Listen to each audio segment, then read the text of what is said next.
भिंडी की सौगात है। दी घराटो आपको पूरे पाकिस्तान में कहीं नहीं मिलेगी, हमारी सी पूरे पाकिस्तान में कोई ब्रांच नहीं है। ये वाला मटेरियल जो मैदे वाला है ये तो हार्डली 5 से 10 मिनट में तैयार हो जाता है। जिसने अच्छी चीज़ खानी है वो लाइन में लग के लेके जाता है।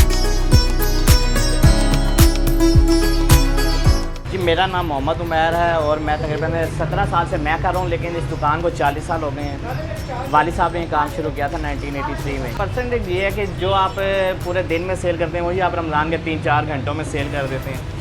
वो यानी कि टाइम कम होता है, डिमांड उतनी होती है। जौन सी ओरिजिनल शॉप है वो है दी घराटो, ये नाम रजिस्टर्ड है। बाकी जो दूसरी दुकानें हैं वो घराटो जलेबी सिंपल घराटो के नाम से हैं और वो फेक घराटो है, उससे हमारा कोई लिंक नहीं है।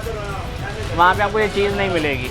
मेरे पास इमरान खान साहब ने खाई है, शहबाज शरीफ साहब ने खाई है, शेख शीफ साहब आते हैं, रहमान मलिक साहब आए हैं, परवेज़ रशीद साहब आए हुए हैं, सारे आए हुए हैं मेरे पास पॉलिटिक्स से।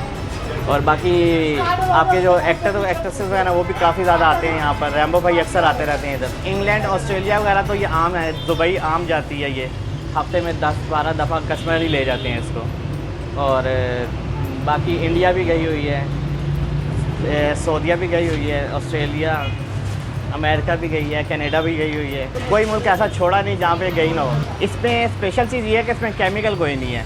इसमें मैदा, दालमाश और खमीर इस्तेमाल होता है, जिसकी वजह से इसका टेस्ट में फ़र्क आ जाता है और खस्तापन ज़्यादा हो जाता है। सर्दियों में ज़्यादा रश होता है, गर्मियों में इतना नहीं होता क्योंकि इसकी तासीर गर्म होती है।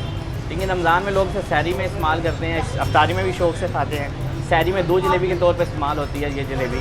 असल में ये जलेबी तो जलेबी होती है, लेकिन ये वालिद साहब ने इसका नाम रखा था घराटो। घराटो का मतलब है कि पहाड़ों में जो शगाफ बन जाते हैं जिसमें आर पर पानी जा रहा होता है उसको कहते हैं घराटो। ये इटालियन वर्ड है, इसका जलेबी से कोई ताल्लुक़ नहीं है, लेकिन अब लोग जलेबी को कहने लगे हैं घराटो जलेबी। ये फर्स्ट टाइम जो है वालिद साहब ने बनाई थी, ये फार्मूला ही उनका है। मोटी जलेबी पहले कहीं नहीं बनती थी, तो उसके बाद ये मुख्तलिफ है बाकी जलेबियों से। इसमें केमिकल वगैरह इस्तेमाल नहीं होता। इसकी एक्सपायरी बहुत लेट है, हफ्ता 10 दिन एक्सपायरी नहीं होती जलेबी, और दूसरी जलेबियों के मुकाबले में खस्ता ज़्यादा होती है। तो इस वजह से बाकी जलेबियों से मुख्तलिफ है, इस वजह से इसकी डिमांड ज़्यादा है और टेस्ट भी अच्छा है।